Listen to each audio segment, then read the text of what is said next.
क्या आपको इंद्रायणी चावल पसंद है? तो आइए इसके पीछे छुपी खुशबू, स्वाद और इतिहास की अनोखी कहानी जानते हैं।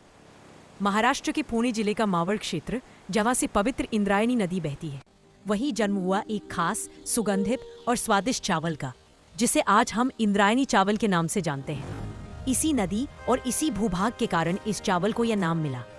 मावळ का वडगांव क्षेत्र केवल खेती के लिए ही नहीं, बल्कि इतिहास के लिए भी प्रसिद्ध है। यही 1769 में पहले मराठा ब्रिटिश युद्ध के दौरान महादजी शिंदे ने अंग्रेजी सेना को पराजित कर वडगांव की ऐतिहासिक संधि करवाई थी। यानी यह भूमि वीरता और विरासत दोनों की साक्षी है।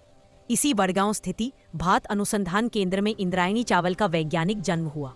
यह उपलब्धि है डॉक्टर शंकरराव करके और उनकी शोध टीम की, जिन्होंने लगभग 16 वर्षों के अनुसंधान के बाद 1980 के दशक में उच्च उत्पादन देने वाले IR8 और पारंपरिक सुगंधित आंबे मोहर चावल का संकरण कर इंद्रायणी नामक नई सुगंधित किस्म विकसित की। आंबे मोहर चावल सदियों से मावळ क्षेत्र में उगाया जाता रहा है। बेहद खुशबूदार और स्वादिष्ट, लेकिन इसकी पैदावार कम और रोग प्रतिरोधक क्षमता कमजोर थी। डॉक्टर कड़के ने आंबे मोहर की खुशबू और स्वाद को बनाए रखते हुए उसमें मजबूती और बेहतर उत्पादन का गुण जोड़ा, और यही से जन्म हुआ इंद्रायणी चावल का। इंद्रायणी की सबसे बड़ी पहचान है उसकी खुशबू और हल्का चिपचिपापन। इसका चिपचिपापन होता है एमाइलोज की संतुलित मात्रा के कारण, और इसकी खास सुगंध आती है 2AP 2-एसीटाइल 1-पिरोलीन नामक प्राकृतिक सुगंध यौगिक से। यही यौगिक बासमती जैसे चावलों में भी पाया जाता है। खास बात यह है कि यह सुगंध तभी बनती है जब मिट्टी मध्यम गहराई की हो, खेत नदी के आसपास हो, मौसम में फूल आने के समय आर्द्रता लगभग 70% के आसपास रहे।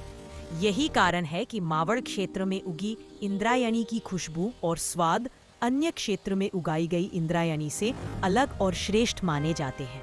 इंद्रायणी चावल की खासियत यह है कि वह केवल दाल चावल तक सीमित नहीं है। दूध में पकाने पर ऐसा स्वाद देता है मानो उसमें पहले से ही घी मिला हो। यही कारण है कि आज इसकी मांग पूरे महाराष्ट्र में तेजी से बढ़ रही है। सुगंध, स्वाद और चिकनाहट, इंद्रायणी चावल की यही त्रिवेणी इसे खास बनाती है। This information is presented by Rhythm Valley Restaurant, Peth.